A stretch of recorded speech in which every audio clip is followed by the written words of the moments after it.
de fil en aiguille, on a fait du brainstorming et on s'est dit qu'il faut vraiment trouver une façon de manger sainement et que ce soit facile. Et si nous, on est confrontés à ce défi-là, c'est certain qu'on n'est pas seul là-dedans. Et encore là, mon côté de vouloir aider les gens à manger sainement et je crois tellement qu'on profite bien de la vie si on a un corps sain, évidemment. Ici votre hôtesse Amélie Delobel et je suis très heureuse de vous accueillir sur le podcast Athlète Entrepreneur qui met en évidence des parcours inspirants d'athlètes ou d'anciens athlètes de haut niveau qui se sont tournés vers le milieu entrepreneurial. Ce rendez-vous hebdomadaire vous présente des entrevues qui sauront vous motiver à atteindre votre plein potentiel. C'est parti! Bonjour, je suis très heureuse de vous accueillir pour cette troisième saison de mon podcast Athlète Entrepreneur lors de cet épisode 194 sur Aider les gens à mieux s'alimenter avec Josée Corbeil de Et voilà 5. Avant de vous partager l'extrait, je vous propose la formation Podcaster Pro de l'Académie du podcast, qui est la formation francophone la plus complète pour non seulement lancer votre podcast, mais également le monétiser. C'est d'ailleurs cette formation qui m'a permis de lancer ce podcast-ci, ainsi que mon autre, les médias sociaux en affaires. On parle de 6 modules distincts et 30 heures de contenu. Pour y jeter un coup d'œil, simplement vous rendre au amiedelebel.com/lancer son podcast, lancer ER.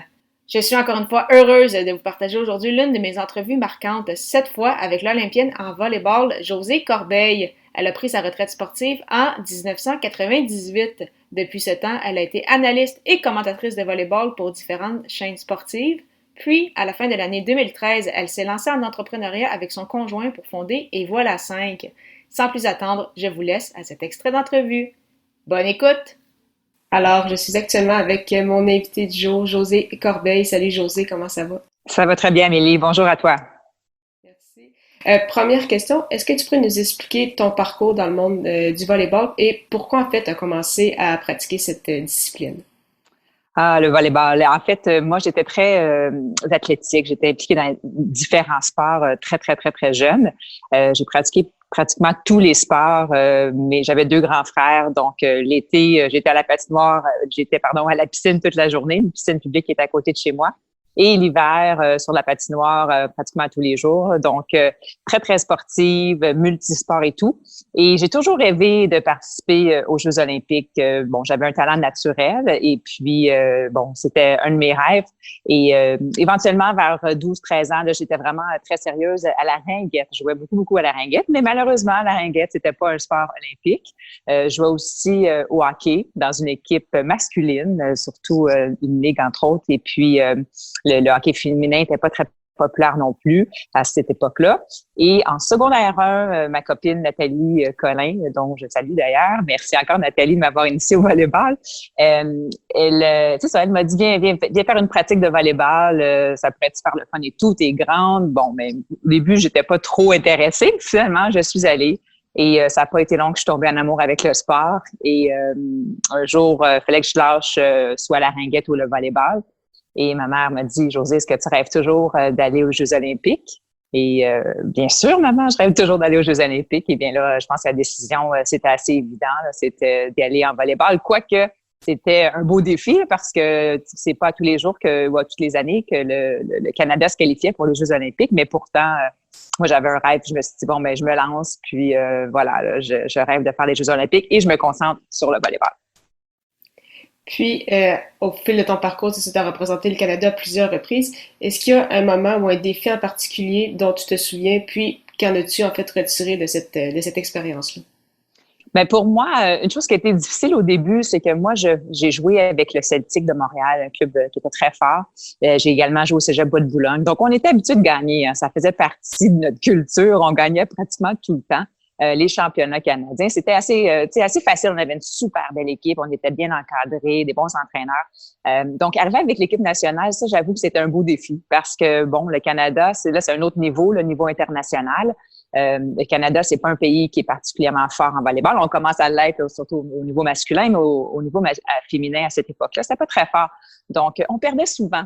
Et ça, je trouvais ça très difficile. Et moi, je suis naturellement leader, donc j'étais souvent capitaine de mon équipe et tout ça. Et là, d'arriver, d'être la plus jeune sur l'équipe, ça, c'était des défis pour moi parce que, bon, on allait à des tournois, j'étais pas la leader sur l'équipe, on perdait. Et à un moment donné, mon entraîneur m'a dit, tu sais, toi, je suis allée te chercher parce que tu as un talent, mais aussi parce que tu es habitué de gagner. Fait que vas-y, tu sais, prends cette attitude-là, puis amène-la avec nous autres. Puis quand j'ai commencé à faire ça, ben là, on a vu une grosse différence au sein de l'équipe. En 2013, donc, tu as pris ta retraite en 98 de volleyball de compétition. Plusieurs années plus tard, donc en 2013, tu as fondé Et voilà 5, un concept, c'est ça, de nourriture préparée qui était à ce moment-là très peu connu au Québec. Donc, d'où est-ce en fait que c'est venu cette idée-là, puis comment tout le processus s'est mis en place de la compagnie? Oui. En fait, c'est pas de la nourriture préparée, hein. C'est un prêt à cuisiner. Faut bien le, ouais, on est tellement pas habitué à ce terme-là, mais effectivement, mais en fait, moi, j'étais toujours sensibilisée à la saine alimentation parce que mes parents m'ont éduquée comme ça. Étant athlète et tout, c'était quelque chose de très, très important pour moi. Et une de mes passions, c'était vraiment de voir les gens qui se prenaient en main. Tu sais, des gens qui commençaient à s'alimenter sainement, et là, soit qu'ils perdaient du poids ou soit qu'ils dormaient mieux, ou finalement, ils changeaient leur vie en mangeant sainement. Puis ça me passionnait énormément.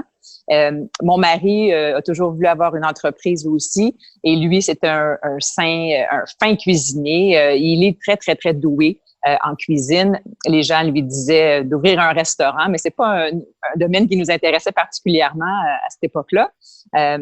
Et moi, j'ai toujours rêvé d'avoir mon entreprise. D'ailleurs, dans mon yearbook du secondaire 5, j'avais 2 choses. C'était 1, participer aux Jeux olympiques, et 2, être femme d'affaires. Donc, c'était une de mes missions depuis très, très, très longtemps. Donc, ça faisait partie de mon ADN.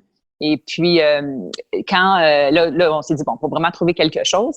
Et étant parents de 2 jeunes enfants, les 2, on avait des carrières très prenantes. On était souvent confrontés à qu'est-ce qu'on mange, et souvent, quand mon mari partait en affaires ou par affaires, on mangeait des affaires qui n'étaient pas nécessairement très saines.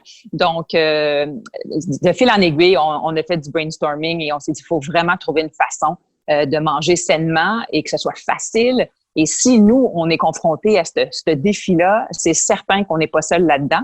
Et encore là, mon côté de vouloir aider les gens à manger sainement, et je crois tellement qu'on profite bien de la vie si on a un corps sain, évidemment.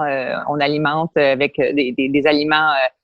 Il faut manger sainement pour avoir plein d'énergie. Donc, c'est ce petit côté-là de moi combiné avec le talent de mon mari, et lui, c'est le visionnaire. Là. Donc, de là est venue l'idée des Voilà 5, et on avait un plan d'affaires qui était à peu près 55 pages et très détaillé. Et puis, on est très, très fiers de ce que l'on fait, tout le travail que l'on a fait, parce que, bon, maintenant, ça grandit. Et il faut aussi remercier les gens de la région de Vaudreuil-Soulanges, parce que c'est là qu'on a ouvert notre première boutique de prêt à cuisiner Et voilà 5. Évidemment, comme vous avez dit, on était les premiers. Il y a 7 ans, personne ne connaissait ça, prêt à cuisiner, même que c'est nous qui avons inventé ce mot-là. C'est pas un mot qui existait, là, en tout cas, pas à ce que l'on sache. Et puis, on savait qu'il allait y avoir beaucoup d'éducation à faire. Donc, on est très fiers d'être les pionniers. Et comme j'ai mentionné, les gens de Vaudreuil-Soulanges nous ont adoptés, nous ont aimés, et c'est grâce à eux qui ont partagé le concept aux autres, que le mot s'est propagé et qu'on a pu se multiplier. Puis là, ça roule encore très, très bien en 2020, mais il y a énormément de compétitions maintenant, donc soit des repas prêts à cuisiner, soit des repas déjà tout fait d'avance. Comment faire pour se démarquer en fait encore de la compétition, pour proposer quelque chose de plus, pour que les consommateurs viennent vers vous plutôt que la compétition? Donc comment vous gérez tout ça? Ouais. Ben nous, comme j'ai dit, on était les premiers et on se sent encore différent de tous les autres. Premièrement, on préfère se focusser sur ce que nous, on a à faire. On a un service à offrir, on se concentre sur nous. On regarde pas trop ce qui se passe ailleurs, honnêtement. Par contre, ce que l'on fait, on le fait à 100%, puis on le fait extrêmement bien. Et à ce que l'on sache, il y a personne d'autre comme nous qui est aussi abordable. Aussi, on est très fiers d'avoir des aliments extrêmement frais. On focus vraiment sur ce que nous, on est fort. Au niveau du fait que ça soit très abordable. C'est approuvé par une nutritionniste également en termes d'équilibre pour la semaine. On n'a pas d'abonnement, donc ça, c'est les choses que les gens apprécient énormément. Et aussi, on est très écologique parce que, bon, on n'offre pas la livraison. Depuis le tout début, on a des sacs réutilisables, donc les gens arrivent avec leurs sacs réutilisables. On a même un fustier avec de l'huile d'olive, une des meilleures au monde d'ailleurs. Et les gens viennent chercher leurs commandes et remplissent leur bouteille d'huile et voilà 5. Donc, tout ça fait en sorte qu'on a pu bâtir là, une belle équipe avec l'équipe et voilà 5, mais aussi avec les gens. On est très, très près des clients. Et puis, c'est une formule qui fonctionne. Puis, tu sais, je pense que c'est bon que le concept s'élargit, tout ça. On a besoin de toutes sortes de compagnies pour aider les gens à manger sainement. Ça a juste été bon pour nous parce que ça l'a permis à éduquer les gens encore plus. Donc, on connaît aussi un peu plus c'est quoi un prêt à cuisiner. Alors, quand on n'a pas besoin d'éduquer autant qu'au début. Puis, c'est sûr que ça nous permet aussi de s'assurer de toujours donner un bon produit. Donc, je pense que c'est ce qui nous différencie. On est très proche, comme j'ai dit, là, quand on rentre dans une boutique et voilà 5, c'est vraiment une expérience qui fait en sorte que les gens veulent revenir. Merci beaucoup encore une fois d'avoir été là et en souhaitant que vous ayez apprécié ce 194e épisode officiel d'Athlète Entrepreneur. Avant de vous laisser, je vous propose une super plateforme que j'utilise avec ce podcast, soit Ocha. Ocha n'est pas qu'un hébergeur de podcasts, mais également un outil marketing qui vous permet, entre autres, de planifier vos publications sur les réseaux sociaux, de créer des clips audio et de bâtir votre propre liste de courriels. De plus, il s'agit d'une plateforme francophone. Pour l'essayer à votre tour, profitez d'un essai gratuit de 2 semaines au ameldelabel.com/Ocha, AUSHA. Au plaisir de vous retrouver à l'épisode 195 pour une autre entrevue marquante.